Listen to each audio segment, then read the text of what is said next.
उनकी जो सपोर्ट थी, उनकी टाइमली सपोर्ट जो थी, उससे आई फील कि had it not been there, I would not have been here. But yes, it gets quite challenging sometimes, you know, when you need your people right by your side. So you feel a bit lonely. The one thing I wish people understood about mental health is that this, what you see before you, the smiling character or the normal person you meet in real life, it does not necessarily reflect what they're feeling inside or what they're going through inside. Pakistan में अभी तक लोग specially औरतें अपनी physical health को भी नहीं serious ले रही हैं, तो मेंटल हेल्थ तो बहुत दूर की बात है। बेसिकली दिमाग से पूरी बॉडी का ताल्लुक है। अगर यहाँ हम कोई चीज़ ऊपर नीचे देखते हैं या कोई इम्बैलेंसेस देखते हैं तो उसका असर हमारी पूरी बॉडी पे होता है, हमारे बिहेवियर पे होता है, हम किस तरह लोगों से बातचीत करते हैं, किस तरह उनसे ताल्लुकात रखते हैं। आप हर वक्त सोचते रहते हो, आपके दिमाग में हर वक्त नेगेटिव थॉट्स आते रहते हैं, तो उनको किसी तरह भगाना है, क्योंकि अगर नेगेटिव थॉट्स आते रहेंगे और वही सोचते रहोगे तो फिर आपकी लाइफ में भी वही नेगेटिव ही होता रहेगा। I think in Pakistan and South Asian communities especially, people do not talk about mental health because sadly it's still considered a sign of weakness.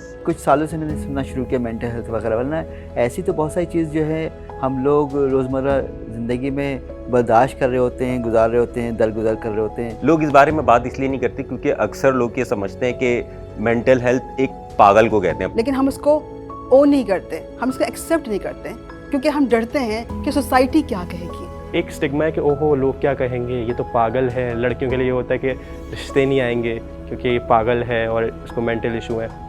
लड़कों के लिए होता है कि मर्द बनो। और फिर यहाँ मतलब अच्छे खासे पढ़े लिखे लोगों को भी अगर हम लोग सजेस्ट करें कि यू नो प्रोफेशनल हेल्प ले लो, तो उनका पहला रिएक्शन ये होता है मैं पागल थोड़ी हूँ। उनको ये नहीं पता है कि हमारे अंदर क्या परेशानी है, क्या टेंशन है, वो सिर्फ इस चीज़ का मजाक उड़ा सकते हैं।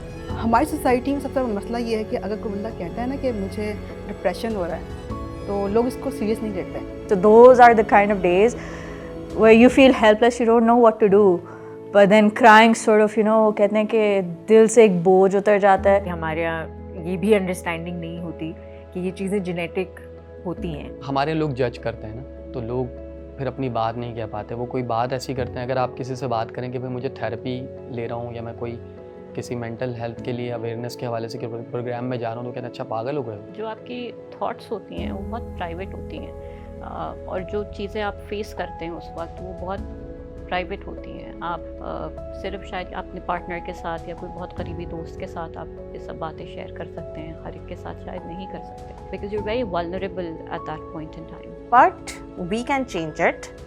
मैं अपने घर में, अपने दोस्तों में I talk a lot about mental health. I think the greatest part about my mental health journey was कि because my father before me had to deal with it, who had a very very challenging time, क्योंकि उनकी अपनी एक struggle रही थी। He was the first person to identify कि you know she's going through a mental health problem. One small talk about someone's mental health can break stigma of years. So just talk and understand people around you, and I think it can be a great help for them and for us as well. You are feeling fully fit mentally, तो आप हर काम अच्छी तरह कर सकते हैं। I guess mental health is a journey that you are on since day one, so you have to focus on it every single day. हालांकि एक बीमारी है ये, इसका इलाज हो सकता है। आपके साथ इशू है, आप उसका इलाज करवाएं और सोसाइटी में एक सेहतमंद जिंदगी गुजारें।